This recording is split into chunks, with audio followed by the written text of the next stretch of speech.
Hello guys, ito na naman si Kuya Long. May isi-share ako sa inyo. Tutorial to guys. Paano magamit ng multi-tester o multi-tester. Tingnan nyo ano to.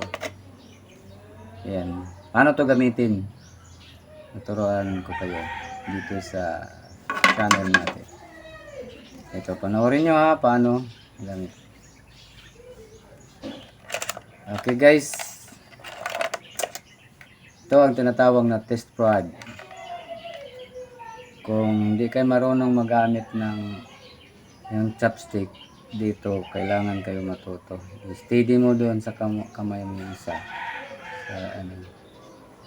Tapos yung isa. Yan. Para pag test mo, ganun siya. Ganun. Okay. So, ang settings niya ganito. Para di against the light. Yung tawag to multi-tester. Multi. Kasi iba-iba kasi oh. May settings sa may settings mula dito, range. Ito ang tinatawag na continuity testing. May ibig sabihin ng continuity, yung mga ilagay natin yung connection niya. Yung connection niya ang tinestiran mo, dito kayo mag-set. Ito. Ikotin mo. Ayan, kung saan ka. Halimbawa, ang testiran mo ay malaking o maliit na wire, pero kahit na dito lang sa range 1, from x1 to 100k means 100,000 ang capacity, ang ano niya, ang resistance na kaya i-measure. So, ang scale dito, ito. Yan na kulay, yan ang makita mo dito. Dito sa taas. Ito sa taas. Sa taas na scale. Ito. Mula dito. Yan ang tingnan mo pag dito kayo nakaset. Okay, mayroon ding AC. Itong AC sa mag-test kayo ng kuryente. Kuryente, yung alternating current, alter current, basta. Yung AC. Alternating current, basta AC yun. Dito kayo mag-set. Karamihan 110 to 20. So, kung gusto mo to 20 dito. So, ang gamitin mo na, ang tingnan mo na skill dito sa ito. So, dito kayo magtingin. Dito sa ibabaw. Dito. Basta yung nakakulay red. Yan ang sa AC. Mayroong DC rin. Ito DC, oh. DC, direct current. Kumbaga may polarity na to.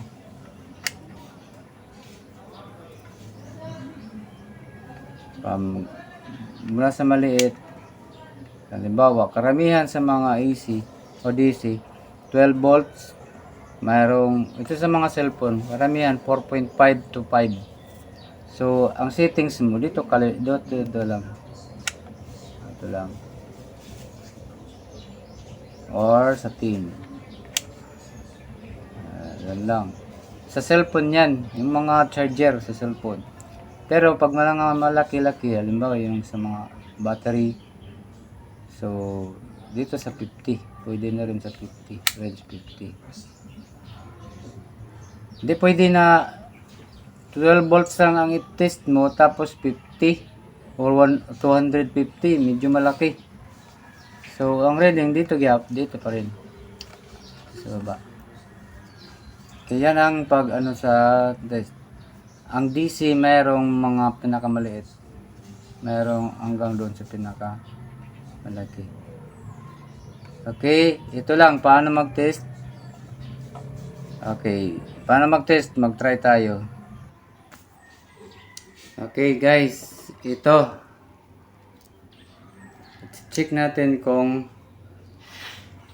mayroon kang alin ang putol o mayroon bang putol dito. Ayan o. So, isang linya to. Ito ay auxiliary cord RCE. Etong sa mga kulay nila, sila talaga ang connected. So may dalawang linya to, may ground at saka yung ito. O yung negative at saka positive. Basta dalawang linya yan. Ang ito, ang kadugtong, siyempre yung pula. Ito. Sila ang kadugtong. Ito puti.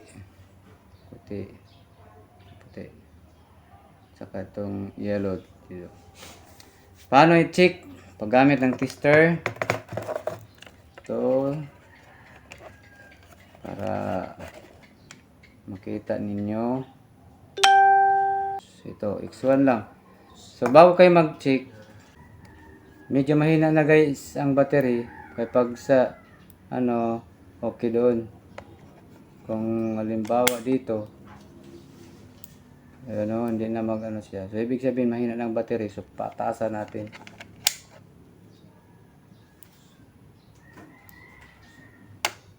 Okay. Pwede dito tayo ha. Tingnan nyo. Nahirapan tayo kasi walang cameraman. Ito lang. So, yung puti at saka puti. Connect natin. Ha? Tingnan nyo.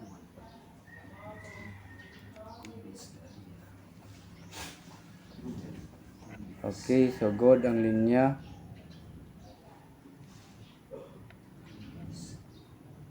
Good. Ito sa pula. Ang pula. Red to red. Okay, good. Puti.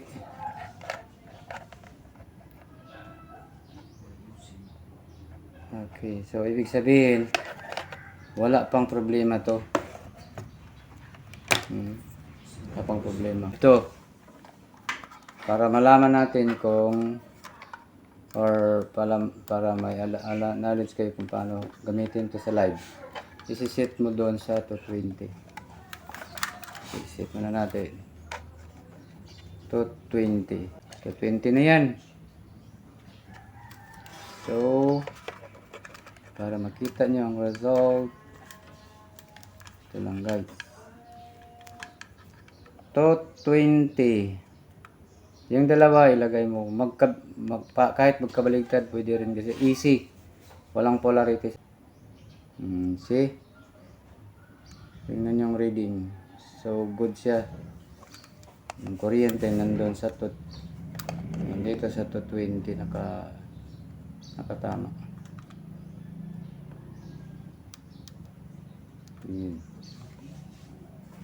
So 1,000 ka kay para kasi to 20, 1,000 okay na yun.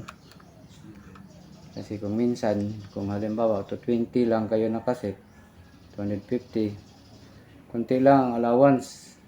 Kasi mag-multiply na naman kayo. So, para hindi na mag-multiply, dito na makasit sa high. Okay. So, yun lang guys. Ang DC, ganun din. Iset ko lang. Mayroong polarity ang AC. Ang DC. May polarity ang DC. Okay, ito si Kuya Long. Nag-share sa inyo paano magamit ng multi-tester. Ang sunod na vlog natin, tutorial natin, kung ano pa yun, ay follow nyo lang. At saka share, saka i-like. God bless sa lahat. Bye-bye.